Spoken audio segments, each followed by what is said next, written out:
violência doméstica constitui como, e como identificar uma pessoa que tem esse potencial, um potencial de ser um possível agressor. Quando a primeira parte da sua pergunta, né, o que seria a violência doméstica, né?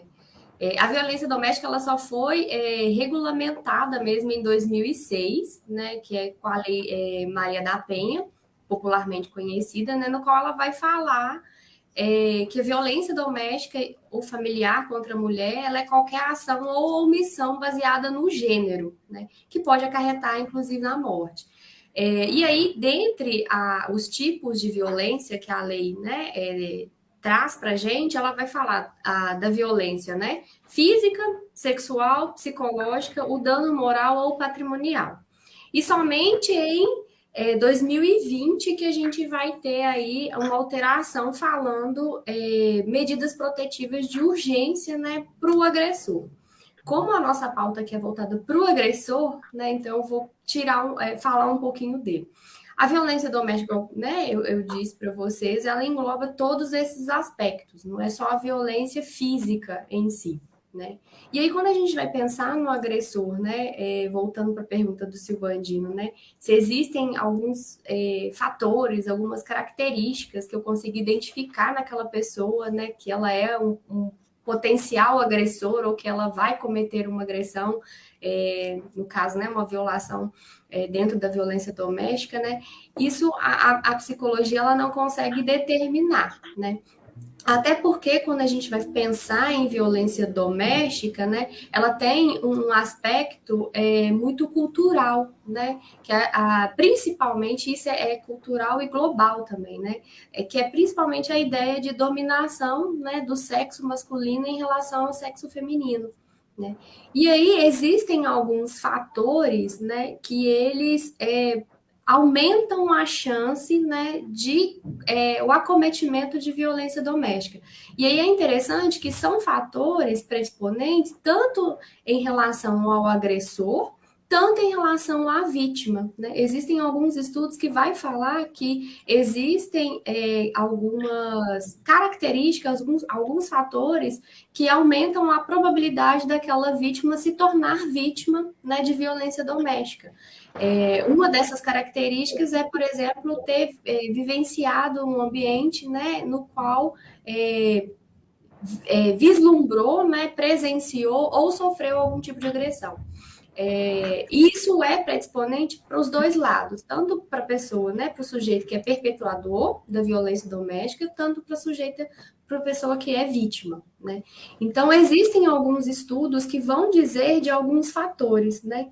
Mas os fatores em si, eles não conseguem responder à pergunta do Silvandino, né? Assim, então, existem N fatores que contribuem, né, para a ocorrência de violência, não quer dizer que essa pessoa ela vai, né, de fato cometer uma violência doméstica? Não, né? Não existe uma característica da personalidade que vai dizer, né, que a pessoa tem, né, a personalidade, por exemplo, borderline ou antissocial, e aí, intrinsecamente, ela vai cometer um certo tipo de violência. Não, né? Existe uma chance aumentada, né? Sabe-se que as pessoas, por exemplo, né, que possuem transtornos de personalidade borderline, o próprio transtorno, né, antissocial, elas têm em si, porque característica do transtorno em si, né, algumas particularidades que estão relacionadas a infringir a lei ou agir de forma mais agressiva, mais impulsiva, por exemplo.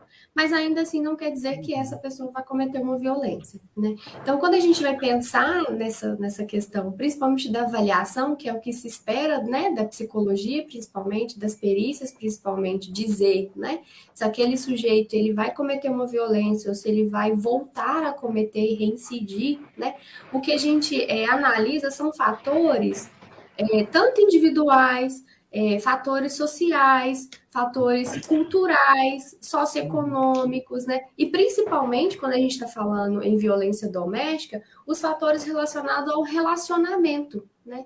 Então, a maneira como esses sujeitos, tanto, né, o agressor quanto a vítima, né, ou marido e mulher, quando a gente está falando de violência doméstica contra a mulher, né? Como que é a relação desses dois, né? Então, isso é uma questão a ser avaliada. Né? Ainda assim, não se pode dizer com certeza, né, se ele vai. Na verdade, eu fiz assim, eu entendo que senão a gente estaria aqui vivenciando aquele filme do Tom Cruise, Minority Report, onde você já sai lá, opa, fulano vai cometer um crime, vão prender. Sim, não é assim.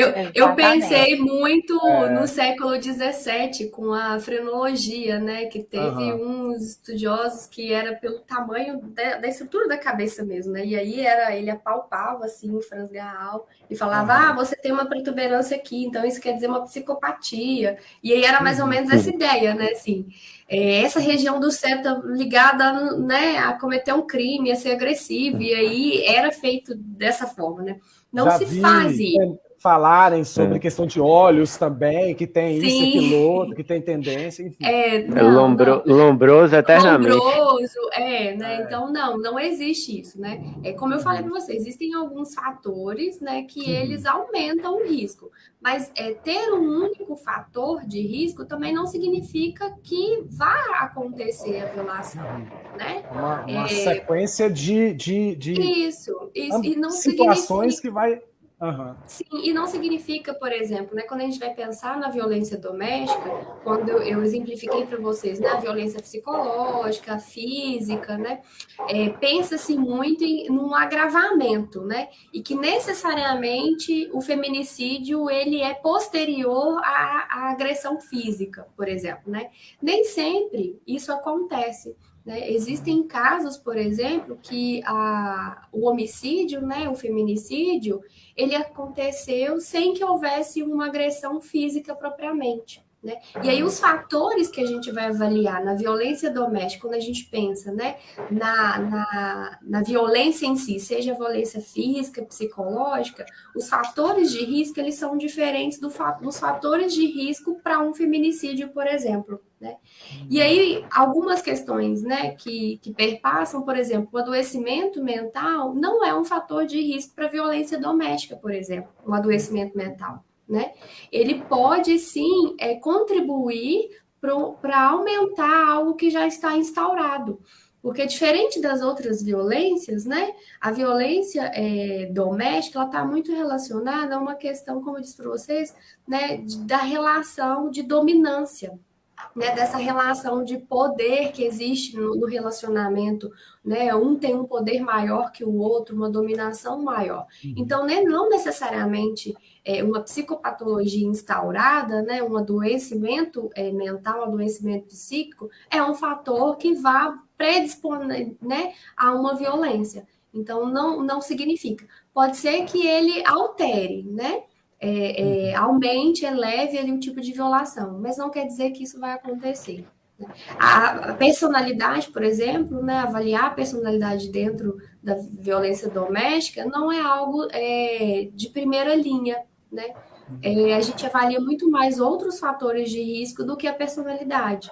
E aí volta muito no que a gente falou, né? Dentro dos exames, pensa-se que avaliar a personalidade de uma pessoa vai dizer como ela vai agir daí para frente. Não é assim que funciona muito bem. Interessante. Muito, muito. Fiquei de cara com essa perspectiva.